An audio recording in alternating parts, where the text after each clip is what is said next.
तो सदैव नतमस्तक होकर माता शक्ति आपकी वंदना करता हूं। जय हो माते, जय हो। तो फिर शिव जी ने किस आधार पर ज्ञान को सर्वोपरि बताया? लक्ष्मी और ज्ञान तो शक्ति के उपासक रहे हैं। बिना शक्ति के क्या कोई भी प्राणी जीवित रह सकता है? माते, सच तो ये है, मेरे मन में दुविधा अब तक बनी हुई थी, परंतु आपके कहने से रहस्य का उद्घाटन हो गया।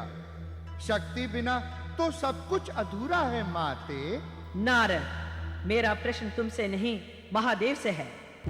महादेव किसके आधार पर महादेव हैं? आज महादेव को यह स्पष्ट करना ही होगा कि शक्ति, लक्ष्मी और ज्ञान किस पर टिके हैं। इन तीनों में सर्वश्रेष्ठ कौन है?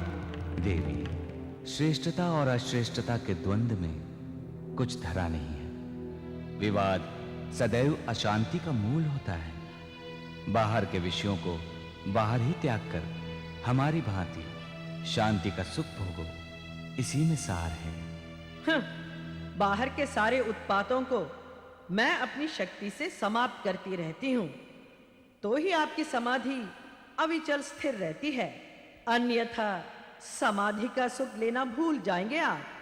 अच्छा महादेव, माते, पति पत्नी के मध्य में विघ्न नहीं बनना चाहता, मुझे आज्ञा दें।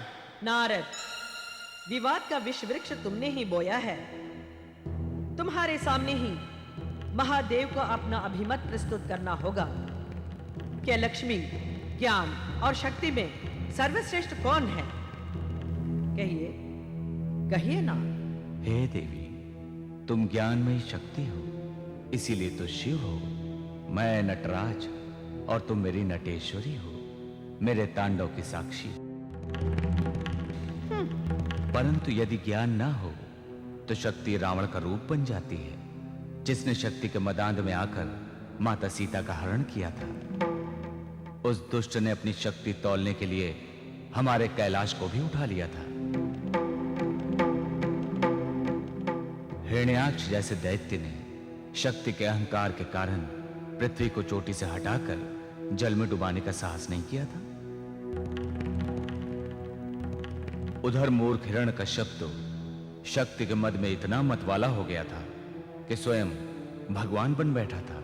यही नहीं भगवान, शक्ति दर्प के कारण ही वीर परशुराम ने आप दोनों के पुत्र गणपति जी का दांत तोड़ दिया था।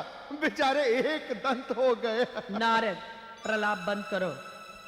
यदि ज्ञान इतना महान था, तब वो ज्ञान कहां गया था जब भोलेनाथ भस्मासुर के भय से त्रिभुवन में यहां वहां पलायन कर रहे थे? शक्ति अहंकार रूपी दमन नहीं, शक्ति नियंत्रण है, अनुशासन है और व्यवस्था है। इसलिए शक्ति सर्वोच्च है।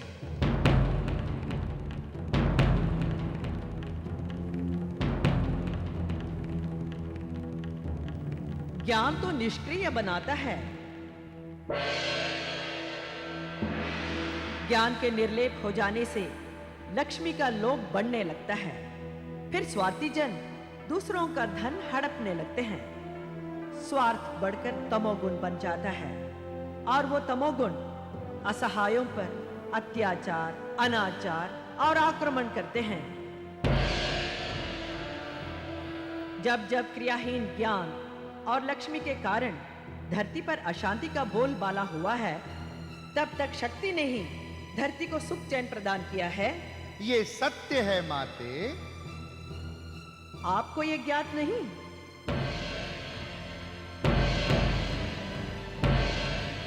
शक्तिशालियों से ही सदा ये पृथ्वी महिमा मंडित हुई है। महाशक्तिमान राजा भरत के नाम पर ही अजनाव वर्ष कहलाने वाली भूमि भारतवर्ष के नाम से गौरवान्वित हुई है।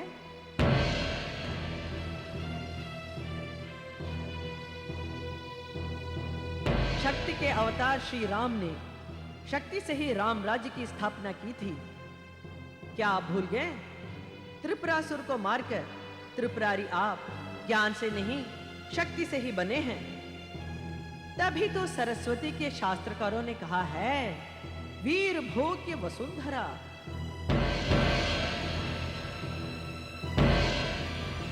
सदैव वीरों ने ही इस धरती को धारण किया है और भोगा है। लक्ष्मीवान और ज्ञानी जन तो सदैव शक्ति के सामने नतमस्तक हुए हैं।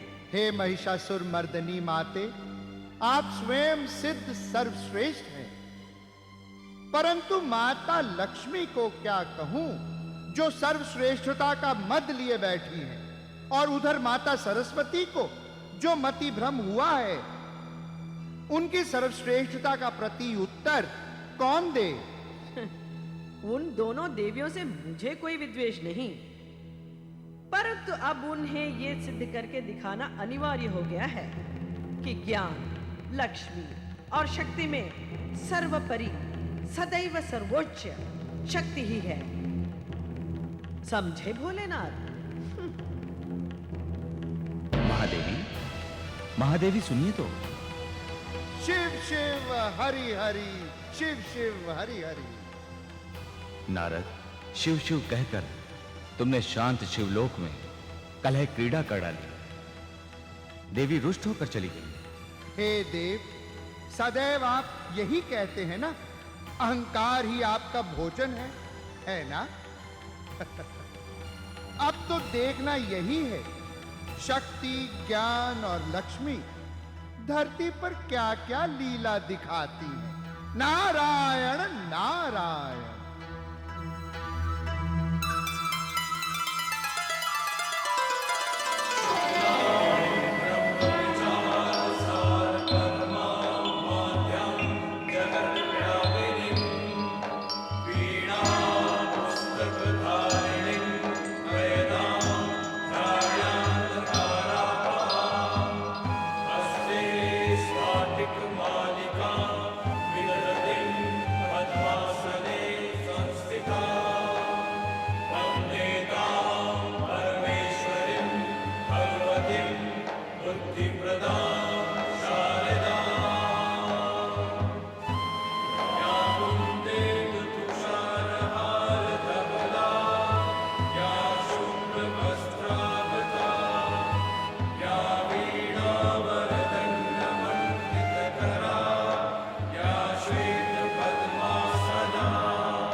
सरस्वती के उपासकों, संसार में ज्ञान ही सर्वोपरि है।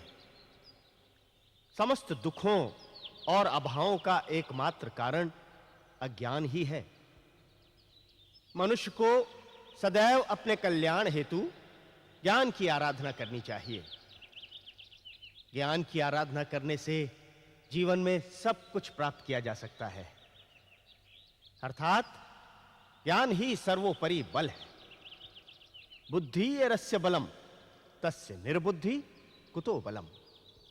अर्थात ज्ञानवान एवं बुद्धिमान व्यक्ति ही समर्थवान है, किंतु बुद्धिहीन एवं ज्ञानहीन व्यक्ति सदैव निर्बल होता है।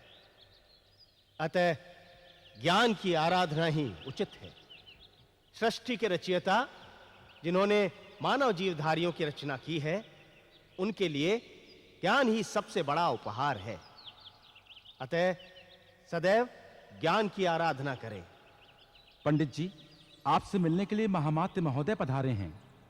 महामात्य मुझसे मिलने? प्रणाम वाचस्पति महोदय। मुझ प्रवीण महामात्य का अभिनंदन स्वीकार करें। आपके यश की चर्चा सुनी थी, परंतु आज प्रत्यक्ष दर्शन का सौभाग्य भी प्राप्त हो गया। आपका स्वागत है महामात्य। आए, आसन ग्रहण करें। आपने माता सरस्वती की आराधना के लिए संपूर्ण जीवन न्यौछावर कर दिया। समाज को अनेकों ग्रंथ धरोहर के रूप में प्रदान किए। अंततः आपके श्रम और साधना का अभिनंदन का समय आ ही गया है। महाराज कल आपको राजरत्न के अलंकार से भरी सभा में सम्मानित करना चाहते हैं। किंतु महामात्य जी, मैं इतनी बड़ी पदवी के योग्य कहां हूं? आम का वृक्ष फल लगने पर झुक जाता है। यह तो आपका बड़प्पन है। क्या आपने अपने अमूल्य व्यक्तित्व को कुदड़ी की लाल की तरह अपने अंदर छुपा रखा है? आपको जानकर प्रसन्नता होगी, महाराज आपको राजरत्न की पदवी ही नहीं, अपना निजी सचिव भी बनाना चाहते हैं। लीजिए। राज्य में तो एक से एक बेजोड़ विद्वान भरे हैं। मुझ जैसे साधारण पुजारी को यह सम्मान शोभा देगा? महाराज रत्न और पत्थर की परख जानते हैं। चाटुकृति उन्हें प्रिय नहीं। दर्जनों बड़े विद्वान भंवरे की भांति सदैव भवन के आगे पीछे मंडराते रहते हैं, परंतु फिर भी उन्होंने आपको ही चुना। कल राजरथ आएगा, आप तैयार रहिएगा। ये भेंट स्वीकार कीजिए।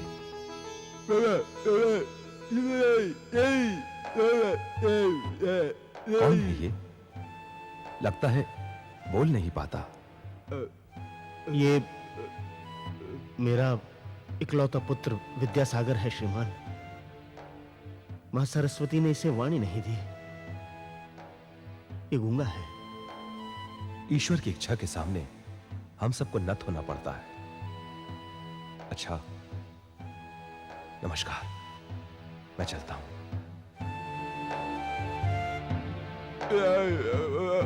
सूर्यास्त होने को है पुत्र। चलो, चलकर ये समाचार तुम्हारी माता को दें। वो सुनकर बहुत प्रसन्न होंगे। चलो।